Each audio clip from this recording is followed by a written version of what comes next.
Fear whispers a lie so convincing that even the strongest believers begin to doubt themselves. It tells you that your trembling hands mean your faith is failing, that your racing heart is evidence of spiritual weakness, that your honest questions are proof you never really believed at all.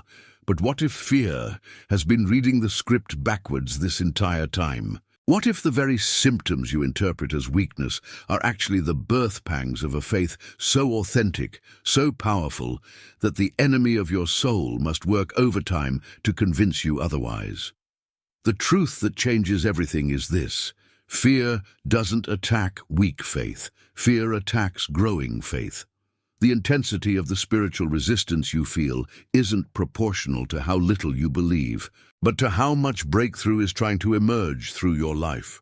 Your faith isn't weak when you feel afraid. Your faith is so strong that it's threatening systems of darkness that have operated unchallenged for too long. Tonight, we're going to dismantle the greatest deception that keeps believers trapped in cycles of self-doubt and spiritual paralysis. We're going to expose the 5-stage strategy that fear uses to masquerade as spiritual discernment, and we're going to equip you with weapons so precise that you'll never again mistake the labor pains of emerging faith for the death throes of dying belief. We'll journey through the anatomy of this lie, trace its tactics through the battlefield of your mind, discover the resources heaven provides for exactly these moments, learn the daily disciplines that transform you from victim to victor, and finally glimpse the transformed life that awaits when you stop believing fear's assessment of your faith's condition. Before we dive deeper into this revelation that's about to set you free, if something in your spirit is already recognizing the truth of these words, if you're realizing that what you've called weakness might actually be strength under construction, I need you to do something that helps me tremendously. First, hit that like button right now. That simple action tells me we're walking together on the right path.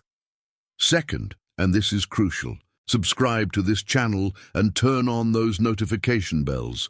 Why? Because what we're about to uncover in the next hour will completely revolutionize how you understand spiritual warfare, and I need you here for the upcoming videos where we'll go even deeper into these life-changing truths. Do it now, it takes just 2 seconds, then let's continue this journey together. The lie begins with a simple substitution. Fear convinces you to measure the strength of your faith by the absence of struggle rather than by your response to struggle. It teaches you to interpret internal turbulence as spiritual failure rather than spiritual labor. The flesh says peace means no conflict. The spirit knows peace means right standing in the midst of conflict. This isn't a modern deception. This is the ancient strategy that convinced Sarah she was too old to birth promise, that told Moses his stammering tongue disqualified him from speaking for heaven, that whispered to David that his youth made him unsuitable to face giants. The pattern remains consistent across centuries. Fear points to present limitation and declares it permanent disqualification. But here's what fear doesn't want you to understand. The very fact that you're wrestling means you're still engaged. The very fact that you're questioning means you're still seeking. The very fact that you're concerned about the state of your faith means your faith is alive enough to be concerned about itself. Dead faith doesn't worry about being dead. Dying faith doesn't fight to stay alive. Only living, growing, maturing faith experiences the growing pains that feel like weakness, but are actually evidence of supernatural strengthening happening in dimensions you can't see. Fear's first tactic is temporal manipulation. It convinces you that your current emotional state is your permanent spiritual condition. You feel weak today, so fear declares you've always been weak and will always be weak. You struggle with doubt this week, so fear announces that you're fundamentally a doubter.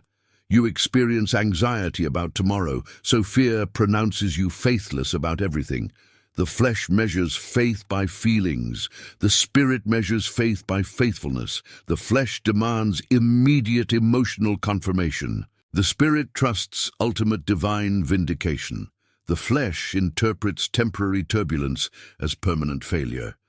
The spirit recognizes temporary turbulence as the storm before supernatural breakthrough. Consider the mechanics of how this works. You wake up one morning and the usual sense of God's presence feels distant.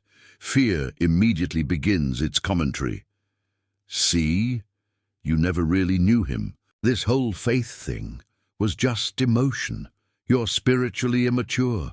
Real believers don't go through seasons like this. But what if that very wrestling is evidence that your relationship with the divine has matured beyond needing constant emotional validation? What if the silence you're interpreting as absence is actually the stillness that comes before the voice that will speak directions you've never heard before?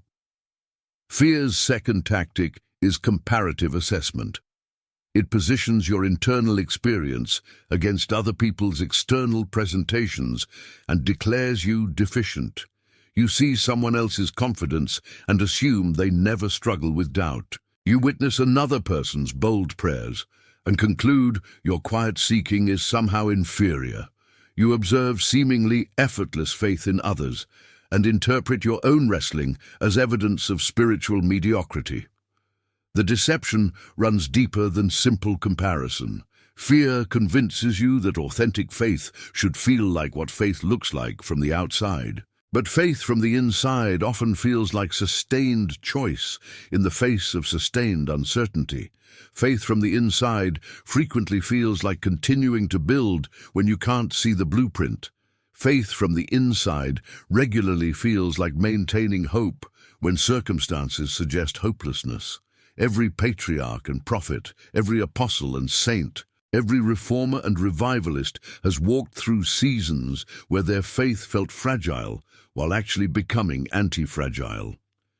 They learned what you're learning now, that the strength of your faith isn't measured by the absence of internal conflict, but by your willingness to remain faithful in the presence of internal conflict. Fear's third tactic is definitional confusion. It redefines faith as a feeling rather than a decision, as an emotion rather than an action, as a state rather than a journey. Under this redefinition, faith becomes something you either have completely or lack entirely, something that either feels strong or is weak, something that either provides constant confidence or proves itself counterfeit. But biblical faith is not the absence of fear. Biblical faith is the presence of forward movement despite fear. Biblical faith is not the elimination of questions. Biblical faith is the commitment to seek answers without abandoning the relationship while you're seeking. Biblical faith is not emotional certainty. Biblical faith is volitional consistency when emotional certainty is nowhere to be found. The flesh equates faith with comfort. The Spirit knows faith often requires discomfort. The flesh defines faith as the presence of positive feelings about the future. The Spirit defines faith as the choice to act on divine promises regardless of present feelings. The flesh measures faith by how much you feel like believing. The Spirit measures faith by how much you choose to believe when you don't feel like believing. This is why the seasons you think are evidence of weak faith are often the very seasons that are producing the strongest faith you've ever possessed. You're not losing your faith when it stops feeling effortless. You're graduating to a level of faith that doesn't require emotional support to remain operational. Fear's fourth tactic is temporal reversal. It takes your current struggles and projects them backwards, rewriting your entire spiritual history through the lens of present difficulty. If you're questioning something today, fear convinces you that you've never really believed anything. If you're struggling with trust this month, fear declares that you've never actually trusted. If you're wrestling with God's goodness in this season, fear announces that you've never experienced God's goodness in any season. This historical revisionism serves a specific purpose. It eliminates the testimonial foundation that should anchor you during storms. Fear knows that if you can remember who God has been, you'll be more likely to trust who God will continue to be. So fear systematically erases or reinterprets every divine encounter, every answered prayer, every supernatural provision, every miraculous intervention that should serve as evidence for continued trust. The flesh forgets divine faithfulness in light of present circumstances. The Spirit remembers divine faithfulness despite present circumstances. The flesh allows current confusion to eclipse past clarity. The Spirit allows past clarity to illuminate current confusion. The flesh lets today's storm make it forget yesterday's rescue. The Spirit lets yesterday's rescue fuel faith for today's storm. Your faith isn't weak because you're struggling to remember. Your faith is strong enough that the enemy has to work overtime to make you forget. Weak faith doesn't require such intensive memory warfare. Only faith that poses a real threat to the kingdom of darkness gets targeted with such systematic confusion. We've exposed fear's tactics, but now we turn to heaven's response. The divine counteroffensive isn't defensive, but constructive. While fear works to tear down your confidence, heaven works to build up your capacity. While fear seeks to diminish your sense of divine connection, heaven expands your understanding of how connection actually works. While fear tries to convince you that struggle equals separation, heaven reveals that struggle often signals deeper integration. If you've made it this far in our journey together, it's because something in your spirit recognizes truth when it hears it. Don't let this moment pass without taking action that aligns with what heaven is doing in your heart. If you haven't subscribed to this channel yet, now is the time. Your subscription isn't just a number to me. It represents another person choosing to walk in spiritual freedom. Hit that like button if this teaching is helping you see your faith with new eyes, and share this message with someone you know who needs to hear these words. In the coming days, I'll be releasing content that goes even deeper into the weapons heaven provides for spiritual warfare, and you need to be here for that breakthrough. The first resource heaven provides is perspective. Fear gives you a microscope to examine your weaknesses. Heaven gives you a telescope to see your destination. Fear focuses your attention on present inadequacy. Heaven focuses your attention on promised adequacy. Fear magnifies current limitations. Heaven magnifies ultimate potential. This perspective shift changes everything. When you see yourself from heaven's viewpoint, you realize that your current struggles aren't evidence that you're failing to become who you're supposed to be. They're evidence that you're in the process of becoming who you're supposed to be. The difficulty you're experiencing isn't the resistance that proves you're on the wrong path. It's the resistance that proves you're on exactly the right path, moving in exactly the right direction, at exactly the right pace for maximum transformation with minimum permanent damage. The flesh sees struggle and assumes wrong direction. The Spirit sees struggle and recognizes right direction. The flesh interprets resistance as evidence of mistake. The Spirit interprets resistance as evidence of progress. The flesh believes smooth sailing means divine approval. The Spirit knows that divine approval often leads to turbulent waters that develop sailing skills impossible to develop in calm conditions. Heaven's second resource is precedent. Every giant you're facing has been faced before. Every mountain you're approaching has been moved before. Every impossibility you're confronting has been made possible before. You're not pioneering new territory in the realm of faith challenges.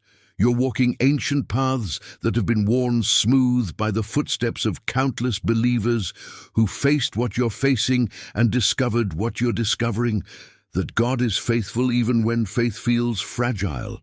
This isn't meant to minimize your struggle or suggest that your experience isn't unique.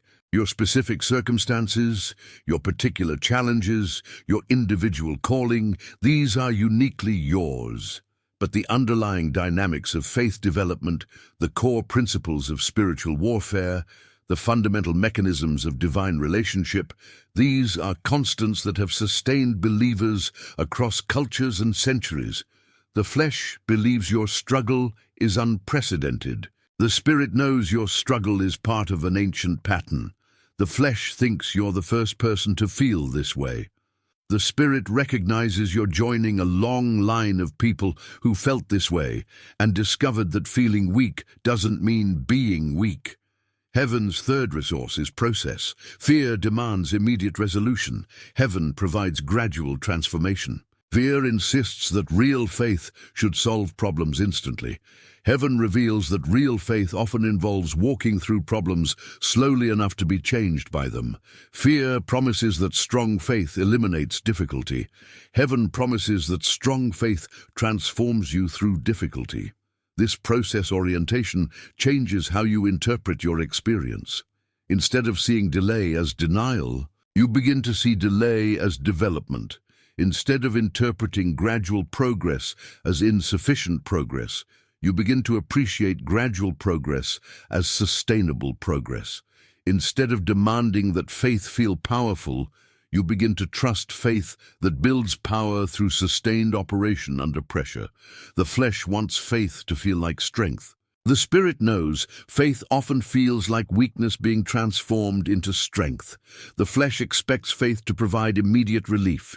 The spirit understands faith provides ultimate relief through immediate engagement with what seems unreliable.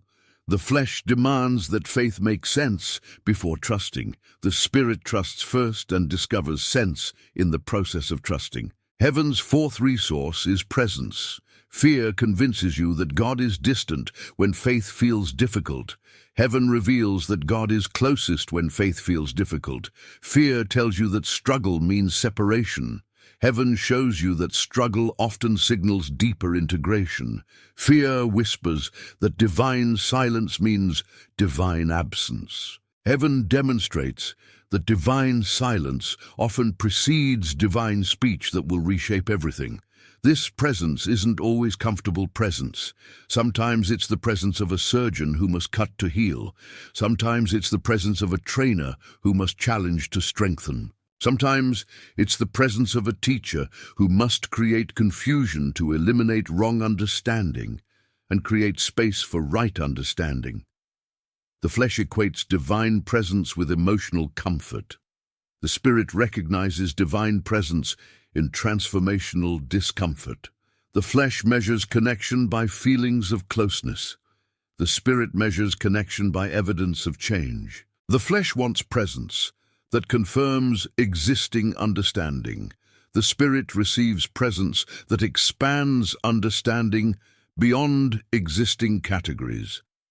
Now we move from understanding heaven's resources to implementing daily disciplines that translate those resources into practical transformation. Knowledge without application remains abstract. Understanding without practice stays theoretical. Insight without integration becomes merely intellectual entertainment rather than spiritual empowerment. The first discipline is linguistic vigilance. You must guard your internal vocabulary with the intensity of a soldier guarding classified information. Fear's primary weapon is the stories you tell yourself about what's happening to you. Change the story, change the outcome, change the vocabulary, change the trajectory.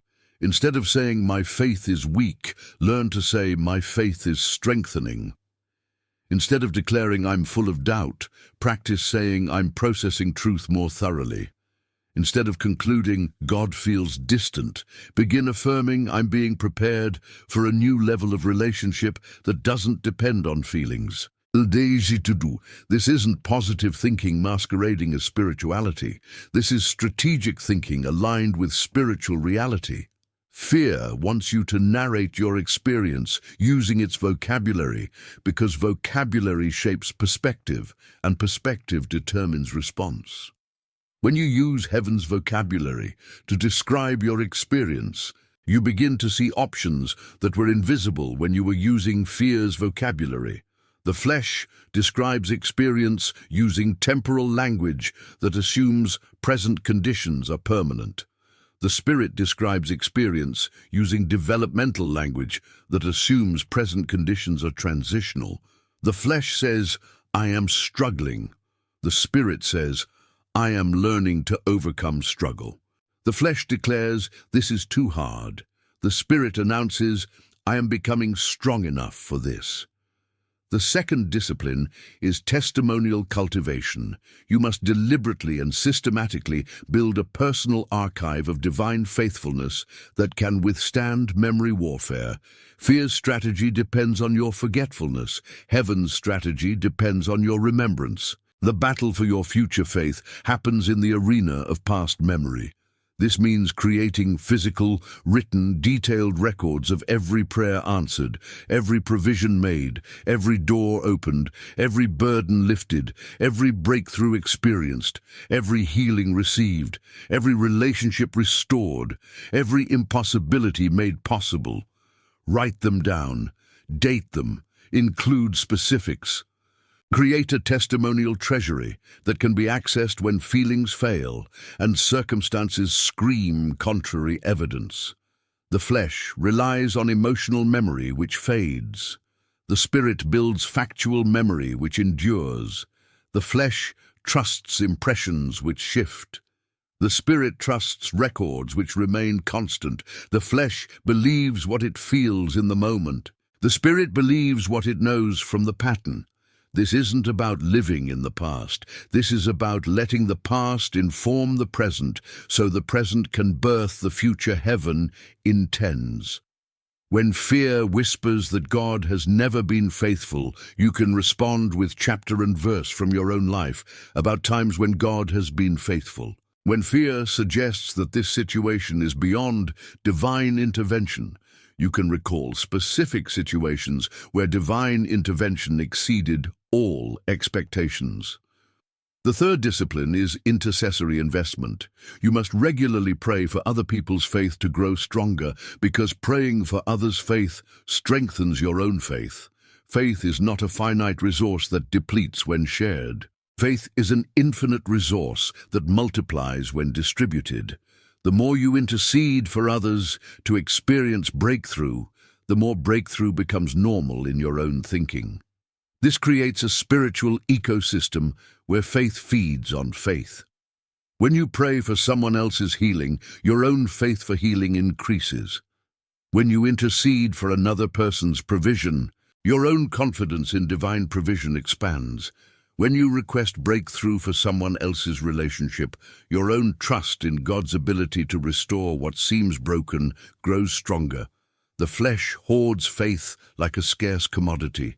The spirit shares faith like an abundant resource. The flesh worries that helping others will deplete personal resources. The spirit discovers that helping others multiplies personal resources. The flesh operates from scarcity thinking. The spirit operates from abundance thinking. The fourth discipline is circumstantial detachment. You must learn to evaluate the condition of your faith independent of the condition of your circumstances. Faith isn't strong when life is smooth. Faith is strong when it remains steady, regardless of whether life is smooth or turbulent. Faith isn't weak when circumstances are difficult. Faith is weak when it changes based on circumstances rather than remaining anchored in truth that transcends circumstances.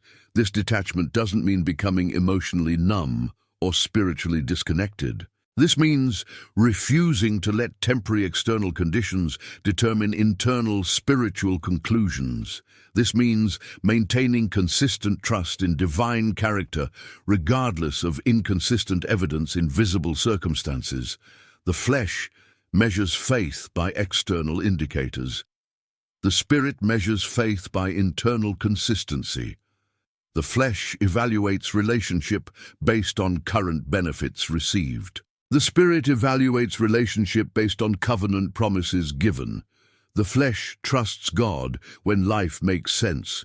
The spirit trusts God, especially when life doesn't make sense. Practice this daily. When circumstances suggest scarcity, declare abundance. When situations imply abandonment, affirm presence. When evidence indicates impossibility, proclaim possibility. Not because you're denying reality, but because you're appealing to a higher reality that has authority over visible reality. The fifth discipline is anticipatory gratitude. You must learn to thank God for what he's going to do before you see what he's going to do. This isn't presumption. This is faith expressing itself through the language of advance appreciation for outcomes that are certain even when timing is uncertain. Fear wants you to wait until you see results before expressing confidence. Faith expresses confidence as a catalyst for seeing results. Fear demands evidence before belief. Faith provides belief as evidence of things not seen. Fear withholds gratitude until delivery is complete. Faith offers gratitude as cooperation with delivery in process. The flesh says, "I'll believe it when I see it." The Spirit says, "I'll see it when I believe it." The flesh waits for proof before praise. The Spirit offers praise as participation in proof. The flesh thanks God after breakthrough. The Spirit thanks God during breakdown because breakdown often precedes breakthrough. In your kitchen, practice gratitude for provision while cooking meals with ingredients you have. In your office, express thanks for favor while working at jobs that feel mundane. In your car, declare appreciation for protection while driving routes that feel routine. In your relationships, voice thanksgiving for restoration while walking through seasons that feel strained. If you've journeyed with us this far, you've already begun to experience the transformation that happens when you stop believing fear's assessment of your faith's condition. But don't let this revelation remain just an intellectual understanding. Subscribe to this channel if you haven't yet, because the content coming in the next few weeks will give you even more specific weapons for spiritual warfare. Hit that like button to let me know this teaching is connecting with your heart, and activate those notifications because you cannot afford to miss what heaven wants to download into your life through upcoming videos. Your subscription matters more than you realize. It represents a decision to keep growing when everything around you suggests stopping. The transformation that emerges when you implement these disciplines is nothing short of miraculous.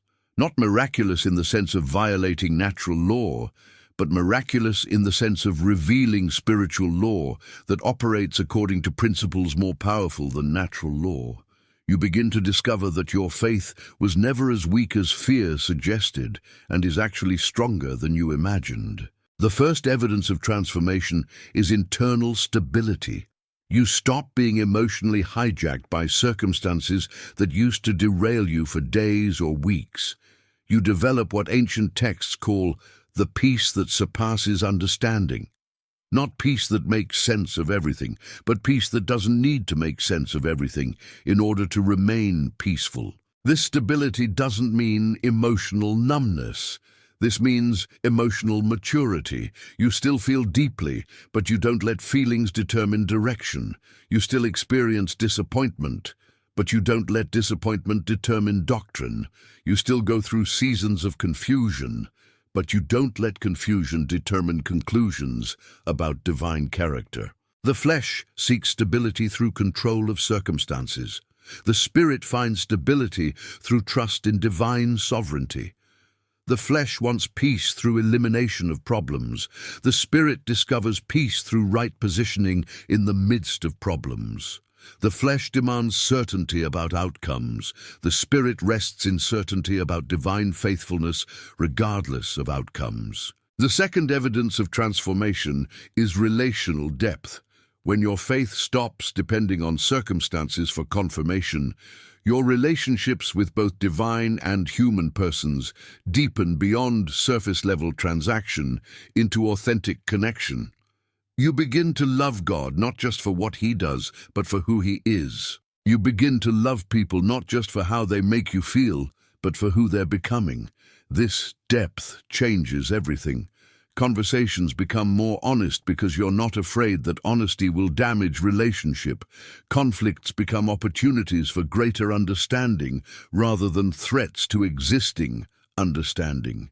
Differences become sources of growth rather than sources of division. The flesh maintains relationship through performance and people-pleasing. The Spirit builds relationship through authenticity and truth-telling. The flesh avoids difficult conversations to preserve artificial harmony. The spirit engages difficult conversations to achieve authentic harmony. The flesh loves conditionally based on behavior modification. The spirit loves unconditionally while still expecting character development. The third evidence of transformation is generational impact. When your faith stops being reactive to circumstances and becomes proactive toward purpose, you begin to live in ways that influence not just your own life, but the lives of people who are watching you, learning from you, and being shaped by your example. Children observe how you respond to stress and learn how to respond to stress. Friends watch how you handle disappointment and develop their own strategies for handling disappointment. Colleagues notice how you maintain integrity under pressure and adjust their own standards for integrity under pressure. The flesh lives for immediate personal gratification. The spirit lives for ultimate generational transformation. The flesh makes decisions based on short-term emotional relief. The spirit makes decisions based on long-term spiritual legacy. The flesh asks, "How does this affect me now?" The spirit asks, "How does this affect everyone later?" You become a living demonstration that faith can remain strong when it feels weak, that trust can deepen when circumstances suggest betrayal, that hope can flourish when evidence suggests hopelessness, not through perfection, but through persistence, not through having all the answers, but through asking better questions, not through avoiding struggle, but through struggling with purpose. The fourth evidence of transformation is supernatural momentum. When you stop expending energy fighting feelings and start investing energy building faith, you discover that faith creates momentum that transcends human effort. Projects that seemed impossible begin to progress. Relationships that seemed irreparable begin to heal. Dreams that seemed dead begin to resurrect. This momentum doesn't eliminate work. This momentum makes work more effective. This momentum doesn't bypass process. This momentum accelerates process. This momentum doesn't ignore natural law. This momentum operates through spiritual law that influences natural law. The flesh works harder when things get difficult. The spirit works smarter by accessing supernatural assistance. The flesh increases effort when effort isn't producing results. The spirit changes approach by incorporating divine wisdom. The flesh tries to force outcomes through human willpower. The spirit cooperates with outcomes through divine partnership. You begin to experience what ancient believers called grace. Not just forgiveness for past mistakes, but empowerment for present challenges. Not just mercy that covers what you've done wrong, but strength that enables you to do what you never thought you could do right. As we reach the end of our time together, remember where we began. We started with fear's lie that your trembling hands mean failing faith. We discovered that trembling hands might actually mean faith is growing so strong that spiritual forces are threatened. We learned that the symptoms you interpret as weakness might be the evidence that breakthrough is closer than you think. The faith that feels weak when it's actually strong doesn't require you to stop feeling weak. It requires you to stop believing that feeling weak means being weak. It doesn't demand that you eliminate all internal conflict. It invites you to reinterpret internal conflict as evidence of internal growth that threatens external systems designed to keep you small. Your faith was never as fragile as your feelings suggested. Your relationship with the divine was never as conditional as your circumstances implied. Your spiritual condition was never as precarious as your emotions indicated. You've been stronger than you knew, more connected than you felt, and closer to breakthrough than you imagined. Fear told you that questioning means doubt. Truth reveals that questioning often means you're ready for deeper answers. Fear told you that struggle means separation. Truth shows you that struggle frequently signals deeper integration. Fear told you that feeling weak means being weak. Truth demonstrates that feeling weak often means becoming strong through processes that feel uncomfortable but produce permanent transformation. The journey forward isn't about achieving a place where faith feels constantly strong.